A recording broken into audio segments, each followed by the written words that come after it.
Praise the lord. యేసుక్రీస్తు నామమున అందరికీ శుభములు.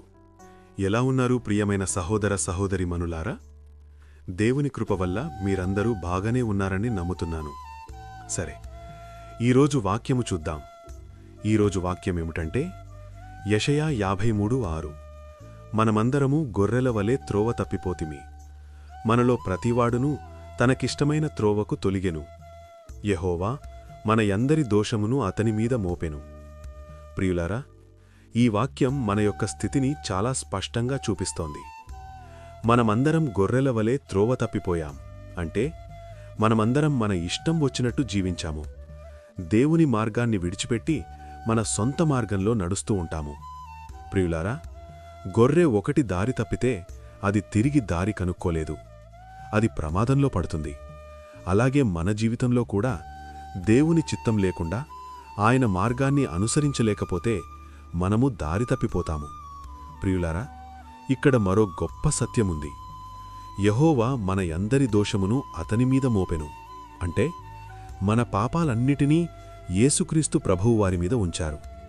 అందుకే ఆయన మనకోసం ప్రాణత్యాగం చేశారు.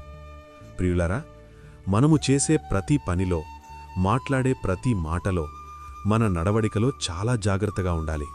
ఎందుకంటే మీకోసం, నాకోసం, మన అందరి కోసం ఆయన ప్రాణం పెట్టారు కదా. ప్రియులారా, మనము చేసిన తప్పులు, మనము చేసిన పాపాలు, వాటి శిక్షను యేసు ప్రభువారు మోశారు. హబ్బా, ఇదే కదా ప్రేమంటే! ఇంతకన్నా ప్రేమించేవారు మనకి ఎక్కడా దొరకరు. ఆలోచించండి, మనం తప్పు చేశాము, కాని శిక్ష ఆయన అనుభవించారు. ప్రియులారా, ఇది కేవలం క్షమాపణ కాదు, ఇది ప్రేమ, ఇది కృప, ఇది రక్షణ. ప్రియులారా, ఈరోజు మనల్ని మనం ప్రశ్నించుకుందాం. నేనింకా నా దారిలోనే నడుస్తున్నానా, లేక దేవుని మార్గంలో నడుస్తున్నానా?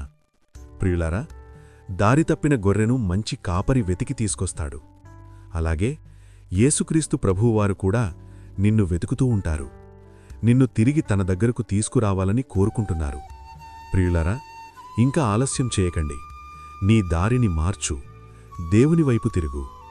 సరే ప్రియులారా, మనం తప్పిపోయాం, కాని ఆయన మనకోసం వచ్చారు. ఇదే సువార్త. ప్రభువైన యేసుక్రీస్తు వారి కృప నీకును, మీ కుటుంబాలకును నిత్యమూ తోడయుండి ఆశీర్వదించునుగాక.